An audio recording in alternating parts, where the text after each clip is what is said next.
तृतीय वल्ली प्राप्य और प्राप्यव्य भेद से दो आत्मा।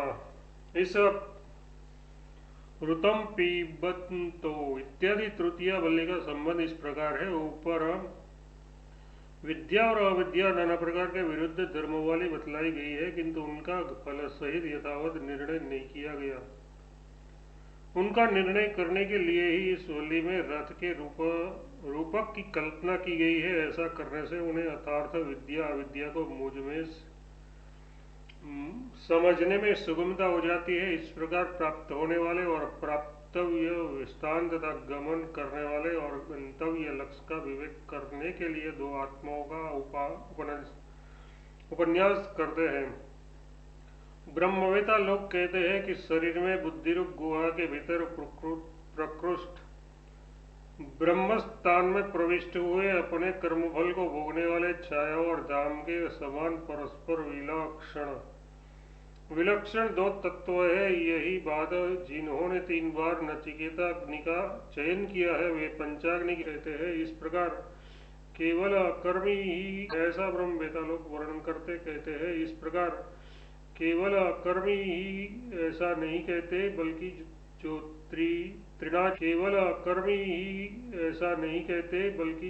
जो त्रिनाचिकेत है जिन्होंने 3 बार नाचिकेत अग्नि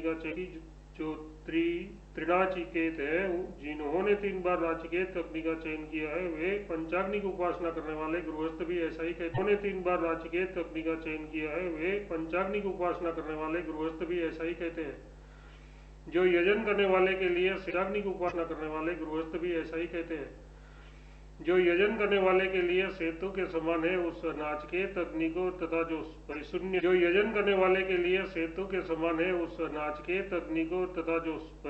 है और संसार को पार करने की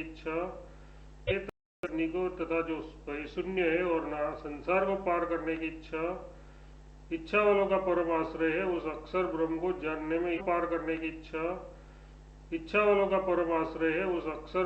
जानने में यह समर्थ हो। दुख को पार करने का साधन होने से जो नाचिकेत अग्नि यजमान यथार्थ कर्मियों के लिए सेतु के समान होने के कारण सेतु है उसे हम जानने और चयन करने में समर्थ हो, तथा जो भयरहित है और संसार के पार जाने की इच्छा वाले ब्रह्मवेताओं का परमाश्रय अविनाशी आत्मा नामक ब्रह्म है उसे भी हम जानने में समर्थ हो सके। यथार्थ कर्मवेता का आश्रय अपर ब्रह्म और ब्रह्मवेता का आश्रय पर ब्रह्म, ये दोनों ही ज्ञातव्य है। ये इस वाक्य का अर्थ है। ऋतम पिबंतो इत्यादि मंत्र से इन्हीं दोनों ब्रह्मों का उल्लेख किया गया है। उनमें जो उपाधि परिच्छिन्न संसारी तथा मोक्ष एवं संसार के प्रति गमन करने के लिए विद्या और अविद्या का अधिकार है, उसके लिए उन दोनों के प्रति जाने के साधन स्वरूप रथ की कल्पना की जाती है।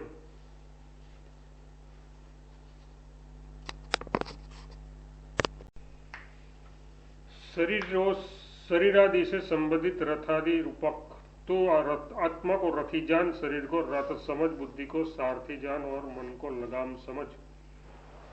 उनमें उस आत्मा को कर्मफल भोगने वाले संसारी को रथ का स्वामी जान और शरीर को तो रथ ही समझ, क्योंकि शरीर रथ में बंधे हुए अस्वरूप इंद्रिय गण से खींचा जाता है तथा निश्चय करना ही जिसका लक्षण है उस बुद्धि को सारथी जान, क्योंकि सारथी रूप नेता ही जिसमें प्रधान है उस रथ के समान शरीर बुद्धि रूप नेता की प्रधानता वाला है, क्योंकि देह के सभी कार्य प्रायः बुद्धि के ही कर्तव्य है और संकल्प विकल्पादि रूप मन को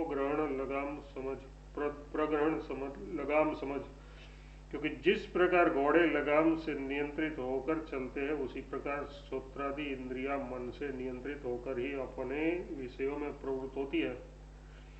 विवेकी पुरुष इंद्रियों को घोड़े बतलाते हैं तथा उसके घोड़े रूप से कल्पना किए जाने पर विषयों को उनके मार्ग बताते हैं और शरीर इंद्रिय एवं मन से युक्त आत्मा को भोक्ता कहते हैं। रथ की कल्पना करने में कुशल पुरुषों ने चक्षु आदि इंद्रियों को घोड़े बतलाए हैं, क्योंकि इंद्रियां और घोड़ों की क्रमशः शरीर और रथ को खींचने में समानता है।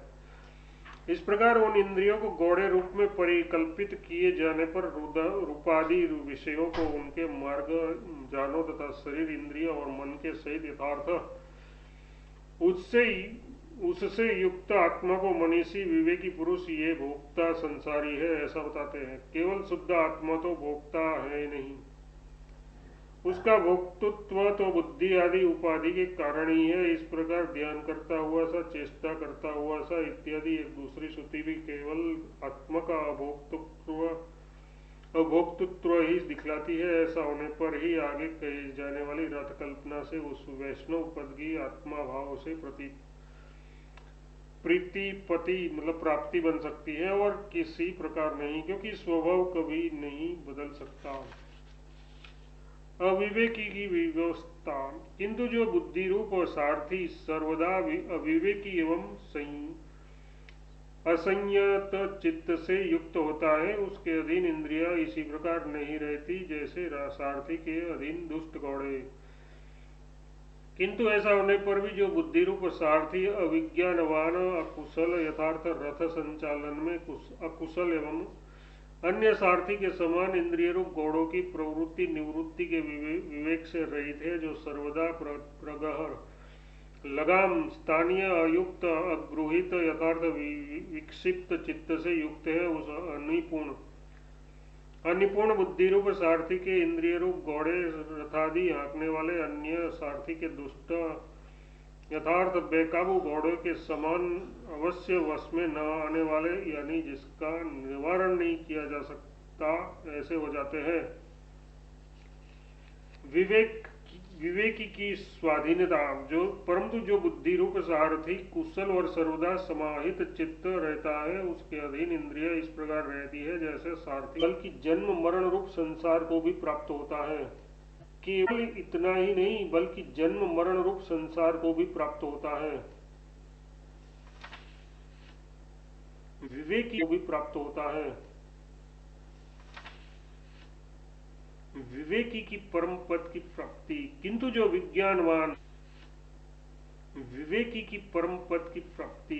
जो विज्ञानवान संयम चित और सदा पवित्र रहने वाला होता है पद प्राप्ति। किंतु जो विज्ञानवान संयम चित और सदा पवित्र रहने वाला होता है, वह तो उस पद को प्राप्त कर लेता है जहाँ से वह फिर उत्पन्न पवित्र रहने वाला होता है, वह तो उस पद को प्राप्त कर लेता है जहाँ से वह फिर उत्पन्न नहीं होता। किंतु जो दूसरा रथी यथार्थ विद्वान है, जहाँ से वह फिर उत्पन्न नहीं होता। किंतु जो दूसरा रथी यथार्थ विद्वान विज्ञानवान कुशल सारथी से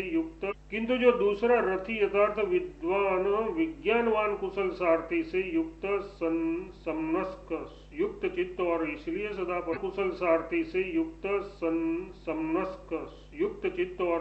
सदा पवित्र रहने वाला होता है, वह तो उस पद को प्राप्त कर लेता है। जिस प्राप्त हुए पद से च्युत न होकर वह फिर संसार में उत्पन्न नहीं होता। वह पद क्या है, इस पर कहते हैं, जो मनुष्य विवेक युक्त बुद्धि सारथी से युक्त और मन को वश में रखने वाला होता है, वह संसार मार्ग से पार होकर उस विष्णु मतलब व्यापक परमात्मा के परम पद को प्राप्त कर लेता है। जो पूर्वोक्त विद्वान पुरुष विवेक युक्त बुद्धि सारथी से युक्त मानो निग्रवान यानी निगृहित चित्त एकाग्र मन वाला होता हुआ पवित्र है, वह संसार गति के पहाड़ को यानी अवश्य प्राप्तव्य परमात्मा को प्राप्त कर लेता है।